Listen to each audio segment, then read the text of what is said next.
So how many of you are still contagious? I've been listening. Some of you are more contagious than others. You all know who you are, right?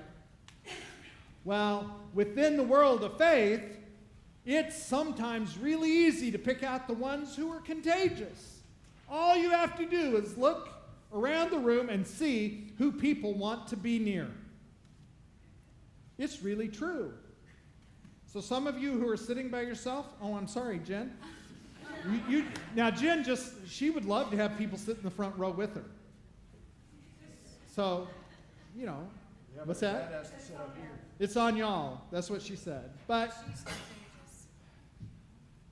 what does it mean to really be contagious? What does it mean to live life in such a way that we rub off? See, look at that. That's contagiousness. And sometimes, go ahead, clap, because this is really good. And, when we talk about being contagious, last week we talked about how that meant talking about our attitudes and having attitudes that draw people to you instead of repel people from you. You know about those people, right? The people you want to be with and the people that you go, oh, they're coming this way. You all know about that, right? As we talked about attitude, we discovered that it was our attitude about God. Now, one of the things that I didn't talk about last week is, some people see God as the ultimate rule keeper. And other people see God as the ultimate permission giver and grace provider. And I always vote for grace provider.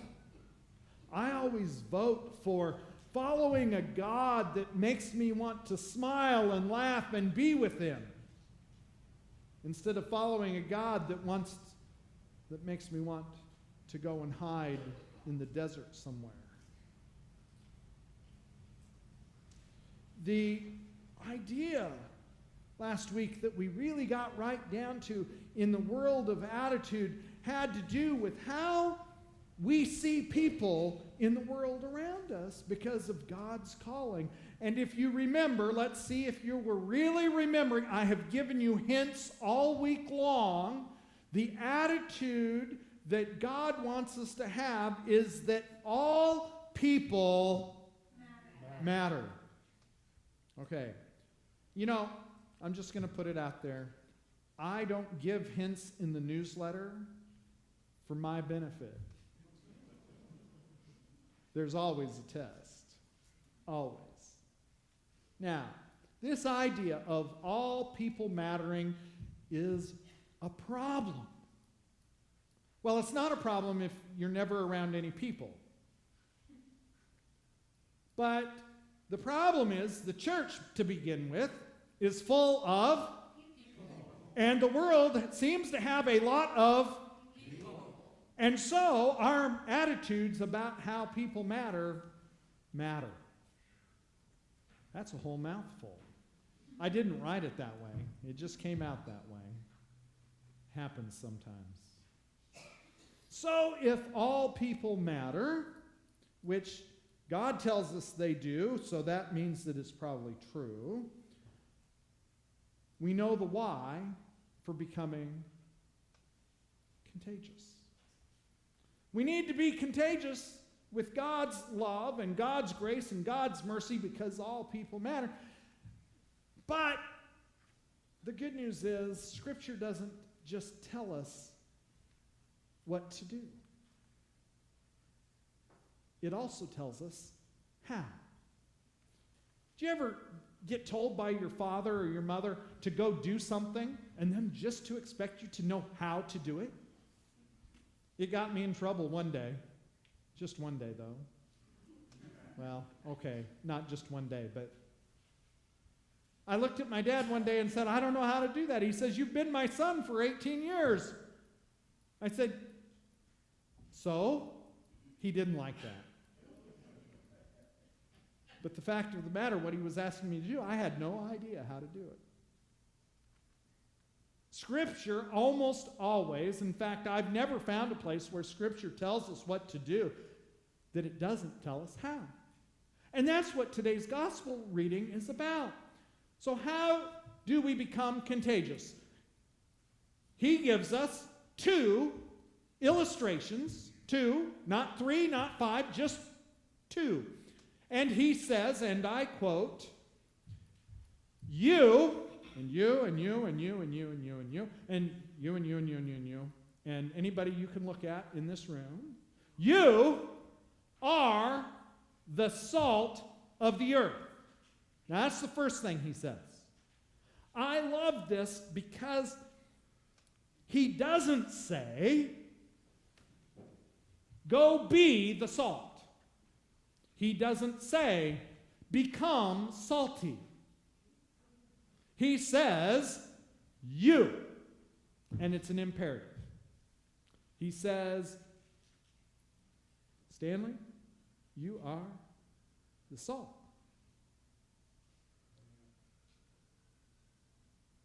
Well, being salt is a little bit like a witness. You're either salty salt or not salty salt. Those are your 2 options. Now, those of you on a low-salt diet, I apologize for this. But you still need to be salty too. You see, salt does 3 things. And this is why it's important. The first thing that salt does is I did with the kids. I put it in their hand and they tasted it. Salt adds flavor. You ever make soup and you go, I can't serve this. It's so bland, it has no flavor. And you remember your mother saying, just add some salt. And all of a sudden, it tastes better. It's amazing. You put a little salt on just about anything, and it tastes better. Not quite as good as chocolate, but, salt, And Jesus says, go be the flavor of your world. Go be the flavor. Go be the Christian flavor of your world. Go be the follower of Jesus' flavor. In other words, everywhere you go, you're supposed to look like and taste like and feel like Jesus. In other words, go and be that person of love and of grace and mercy and forgiveness. Don't go be a Grinch. That Grinch person. Don't do that. If you're going to go somewhere and be a Grinch, tell them you're not a Christian.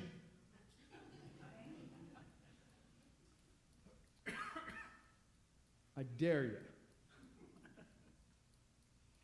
See, the church doesn't need more Grinches, especially outside these walls. Now, one of the really great things about this is that when Jesus says, you are the flavor of Christ, you are my flavor,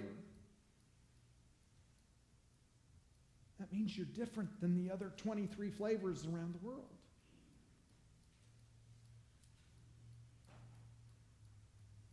I worked in an ice cream parlor when I was in high school and college. It was a pizza and ice cream parlor. I loved the ice cream section. Any of you with me there? We had 32 flavors. I tried them all. I can honestly say there were only 2 that I didn't really like very much. And on the right day, they were mostly okay too.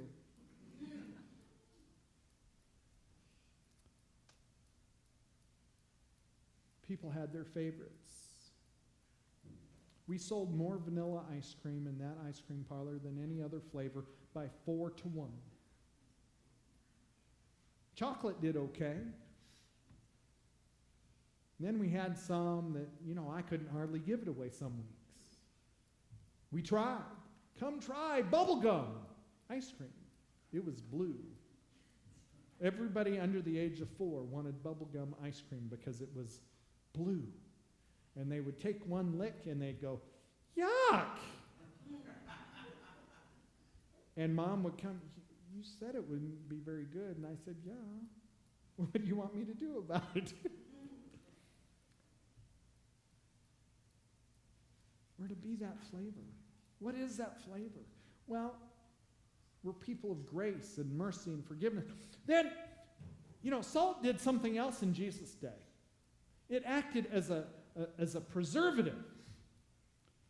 And we don't use it as a preservative now because we all have refrigerators. But they would sprinkle salt liberally on their meat. And it wouldn't make it good, it would make it last longer. And it would help it not kill you if it wasn't cooked right away. And the way it works is, I had somebody explain to me, it works as a cleansing agent. It continues to clean the bad stuff away. The bad stuff starts to grow and the salt gets in it and kills it. Who'd have known? So Jesus says you are to be the salt of the earth. You're supposed to be cleaning up the place. You are supposed to be ethically different, morally different. You're supposed to have higher standards.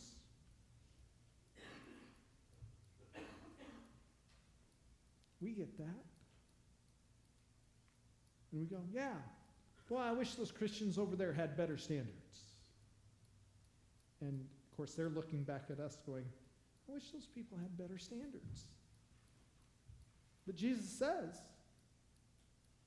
be ethically minded. Be aimed at righteousness. And we struggle with that word righteousness, don't we? How many of you want to be known because you're righteous? No, most of us don't want to be known as righteous because you've heard people say, that person's so heavenly minded, they're no earthly good.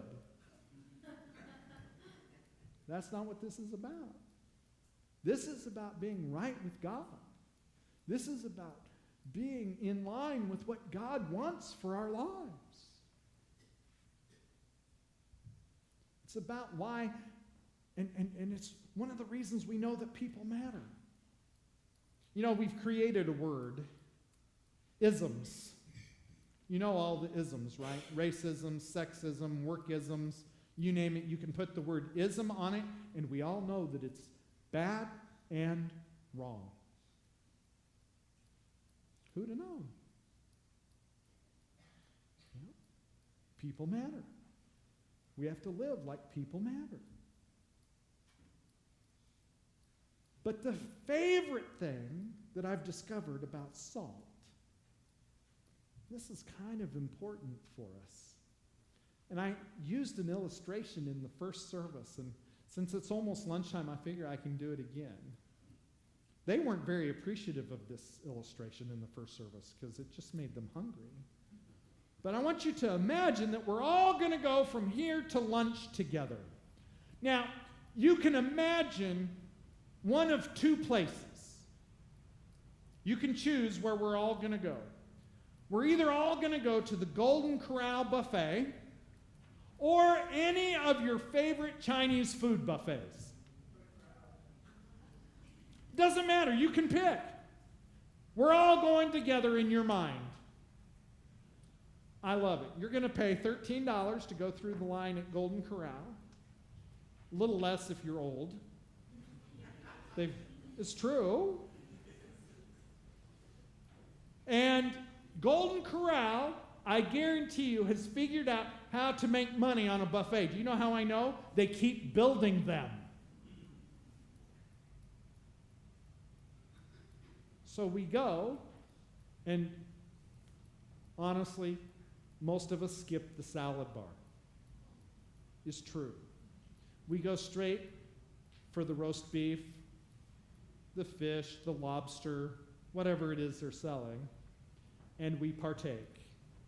And they learned that if they flavored their stuff on their hot bar with salt, some amazing things would happen.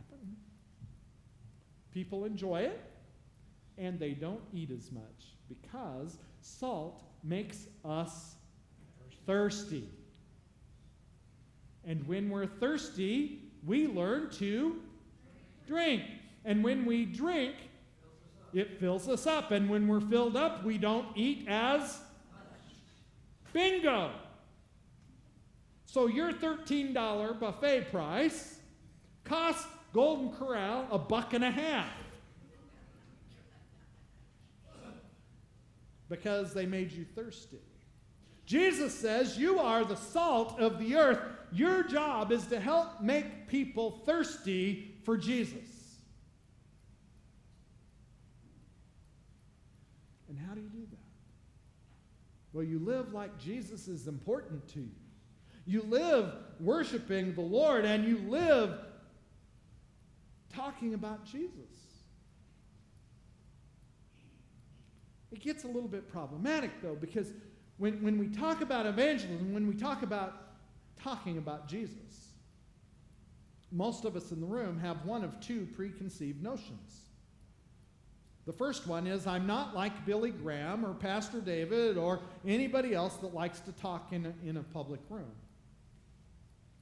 So I must not be called to do evangelism. Wrong. Just thought you should know. The Bible never says that. In fact, the Bible says you all are salt. You all are supposed to be going into all the world making disciples. It's one of the commands that goes to every disciple, every believer. The other preconceived notion is that there is no way in the world I'm going to be like those Jehovah Witness families or those Mormon teams that go door to door and knock on the door.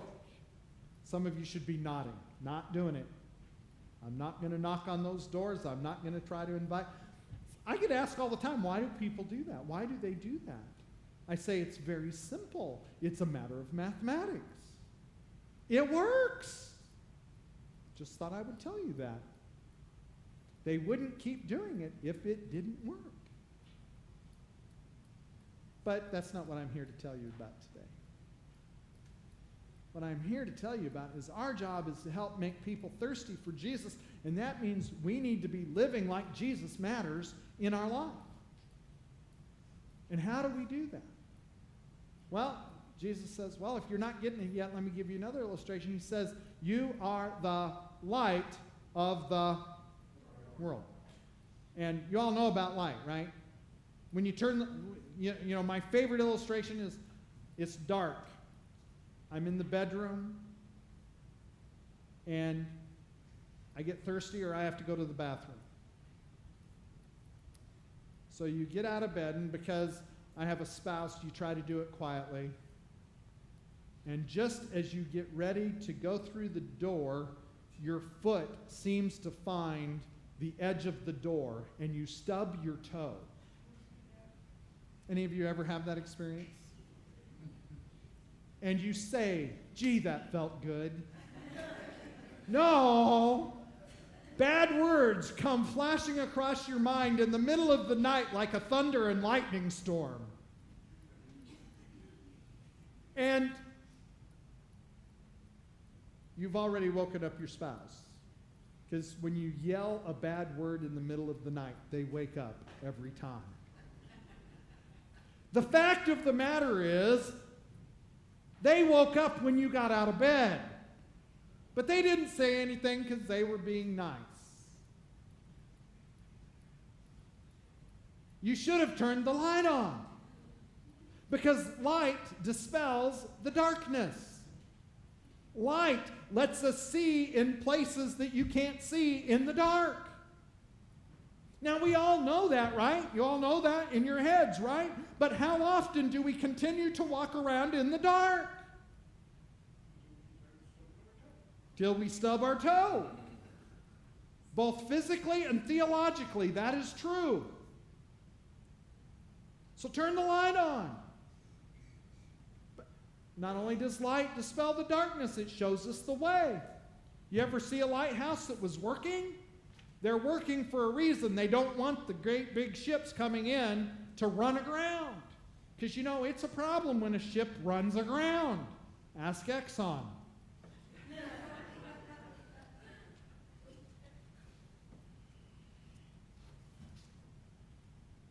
Light dispels the darkness. It points the way. It makes the pathway clear. So Jesus says, you're the light. You're the one who shows people how to get to Jesus. How does that make you feel? People are looking at you, wanting to know how to get to Jesus. You know the way.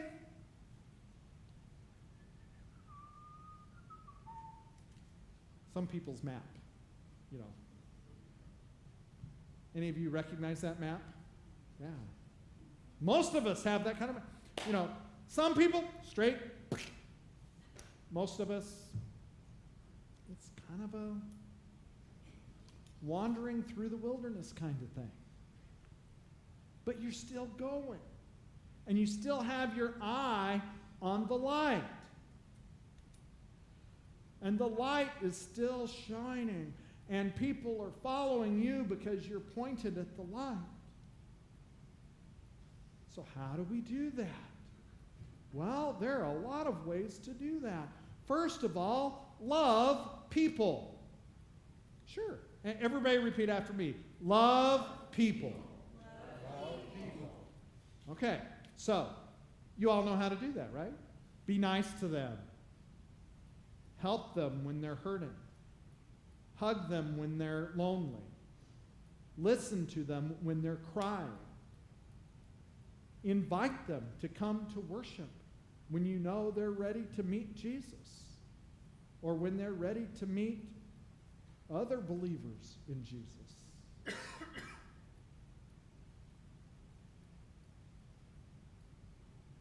It's about our attitudes and how we love them, how we care for people, what we do to point people to Jesus. When we gather as a church on Sunday morning, there's one more thing about salt that I forgot to tell you, and that's also true for light. No matter what you do with salt,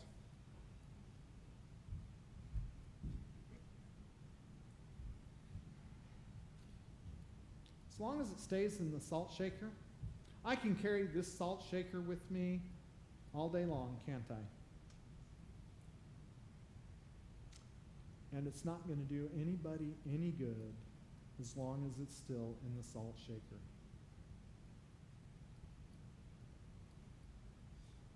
It's only good when it comes out. They'll vacuum.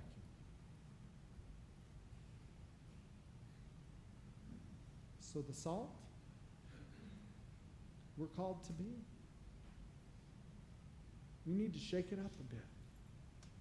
We need to shake it out into the streets of Duncanville and of Cedar Hill and Dallas County and Texas and even Oklahoma. Because until we get out of the salt shaker, we're not contagious.